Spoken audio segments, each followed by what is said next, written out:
जी ने बताया कि सब शनि और राहु का प्रभाव है हमारे। कोई शनि राहु का प्रभाव नहीं। करो दुष्प्रवृत्तियां और शनि राहु को दोष दो, बेकार की बातें हैं। कोई किसी को सुख दुख नहीं देता, हमारे आचरण ही हमारे को दुख देते हैं, पक्की बात समझ लो। बोले वो अमुक ने उसको पीटा, राज कर्मचारी आपकी सुरक्षा के लिए हैं, लेकिन जब आप असत आचरण करेंगे तो पीट के जेल में डाल देंगे। ये राज कर्मचारी हैं। शुक्र, शनि, राहु, केत, ये सब राज कर्मचारी हैं। असद आचरण वालों को जलाते हैं, दंड देते हैं, और सदाचरण वालों को, चाहे जिस नक्षत्र पे बैठे हो, चाहे ग्रह पर किसी भी बैठे हो, ये सदैव अनुकूल रहते हैं। ये भगवत पार्षदों को ऐसे वैसे नहीं है। करो अस्त मिथुन और शनि साढ़े चढ़ा हुआ है, इसलिए ऐसा होता है। बेवकूफी वाली बातें बच्चा है। अभी अवस्था है तुम्हारी वीरपात करने की। गेहूं की फसल तैयार हो रही है, गलेत पे हो, गलेत माने होता है दाना अभी पड़ रहा है, और आप उसको काट लो तो ना भूसा होगा ना दाना होगा, व्यर्थ जीवन चला जाएगा। कम से कम 20-22 वर्ष तक ब्रह्मचर्य का पालन करो, फिर गृहस्थी में जाओ, संतान तेजस्वी होगी, देशभक्त होगी, माता पिता की भक्ति कर। ये क्या है? उद्दंडता बच्चा, ये कहीं भी सुख प्रदान करने वाली नहीं। ज्योतिषाचार्य, दुनिया के आचार्य सब उसी परम पिता परमात्मा के ज्ञान को ही बता रहे हैं। जो सही माने में ज्योतिषाचार्य है, वो सबसे बड़ी ज्योतिष ये है कि भाग्य विधाता हमारे कर्म है। अवश्य में भोक्तव्यम कृतम कर्म शुभाशुभम। ठीक अपने कर्म कर लो, कोई तुम्हें बिगाड़ दे तो हमें बताना। हमारे कर्म पूर्व के या वर्तमान के, वही हमारी दुर्गति करते, दूसरा कोई सृष्टि में नहीं। को न काहू के सुख को दुख कर दाता, निज कृत कर्म भोग सुन भ्राता। बिल्कुल सिद्धांत समझ। अभ्यास गलत किया है, कोई भी देवता तुम्हें नहीं बचा सकता। गलत अभ्यास किया है, अपना नाश स्वयं कर रहे हो, किसी देवता या किसी का दोष नहीं। काले कर्म में ईश्वर मिथ्या दोष लगा है। ये आचरण गंदे बंद करो बच्चा, नाम जप करो, सात्विक आहार करो, आधा घंटा दंड बैठक मारो, व्यायाम करो, दौड़ो, अभी सब ठीक हो जाएगा। अरे पीछे गलती, यद्यपि ये गलती ऐसी पूरे जीवन भर भोगना पड़ता है, क्योंकि बाल्यावस्था का वीरपात बिल्कुल जीवन को नष्ट कर देता है। इसीलिए बालकों को गुरुकुल में रखा जाता था, चाहे वो राजकुमार हो चाहे किसी का बालक हो। वहां वो एक साधुता से जितेंद्रीय होकर के फिर गृहस्थ धर्म में जाता था। 10-20-50 वर्ष गृहस्थी में रहा, कुछ उसका बाल बाका नहीं हुआ, फिर वो विरक्त होकर के आंतरिक, फिर वो जितेंद्रीय होकर के परमात्मा को प्राप्त कर लिया। आज हमारी बाल्यावस्था से मोबाइल का संग है, गंदे बच्चों का संग है, अब ये गंदी आदतें हो गई, सर्वनाश हो गया। अब सोचो, ये अवस्था तुम्हारी चिंता सुख से ग्रसित होने की है, आनंद में उमगने की है, अभी नौ किशोर अवस्था है। ये तो मस्ती वाली, क्योंकि मस्ती हटा दी, आप रहे क्या क्या जीवन में।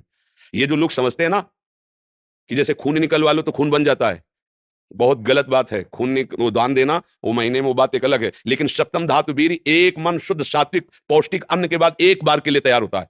और यहाँ बच्चे खिलवाड़ में 2-2 3-3 बार रोज, अब क्या होगा? उनका हड्डियों तक की सामर्थ्य नष्ट हो जाएगी, कुछ दिनों बाद देखना बंद हो जाएगा, ऐसे चौंधियाने लगोगे, खड़े होने में चक्कर आएगा, कमर दर्द करेगा, पैरों में टूटन बनी रहेगी, दिमाग में टेंशन बनी रहेगी, पढ़ोगे तो कुछ याद नहीं रहेगा, स्मृति नष्ट होने लगेगी, एक नास्तिकता छा जाएगी, फिर जीवन भार लगेगा, फिर नशा में उतर जाओगे, फिर तो बस गए, फिर गए।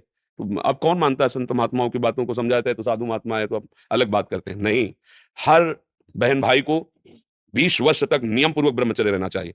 ये जो व्यवहार चला है, अब क्या है कि कुछ भी बोलो तो जबान पे लोग अंकुश की हो तो ऐसा बोल रहे। ये जो मोबाइल की सुविधा और उसमें सब गंदी बातें देखना, अब आप पढ़े लिखे हो, सर्च करो, सब आ जाएगा। ये जीवन का नाश कर देने वाली बातें हैं बच्चों के। माता पिता को इन पे सावधान रह करके अंकुश करना चाहिए, क्योंकि वो इस समय उन्मत्त हैं बच्चे, उनको वास्तविक सत असत का ज्ञान नहीं है, तो वो अपना ही अहित करने के लिए अपना सुख समझते हैं, अपना अहित कर रहे हैं, अपना सुख समझ रहे हैं। ये तो कहो भगवान की आपके ऊपर कृपा है जो आप हिम्मत करके अपनी बात यहाँ कह रहे हो। पर फिर भी अवलो निशानी अवना न हो, सावधानी से चलो, पर हम जो कह रहे हो मानो। आधा घंटे व्यायाम निश्चित करो, सबको करना चाहिए, चाहे स्त्री शरीर हो चाहे पुरुष शरीर हो। एक बार शरीर को बहुत एक्टिव करना चाहिए। ये शरीर हम नहीं है।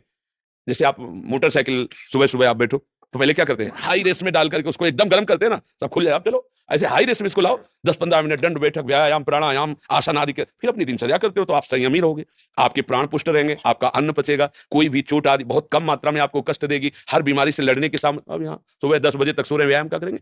प्राणायाम क्या करेंगे? आसन क्या करेंगे? सूर्य जिसके सोने पर उदय हो गया, उसकी आयु बुद्धि स्त्री कांति सब क्षीण हो जाती है। कौन मानता है?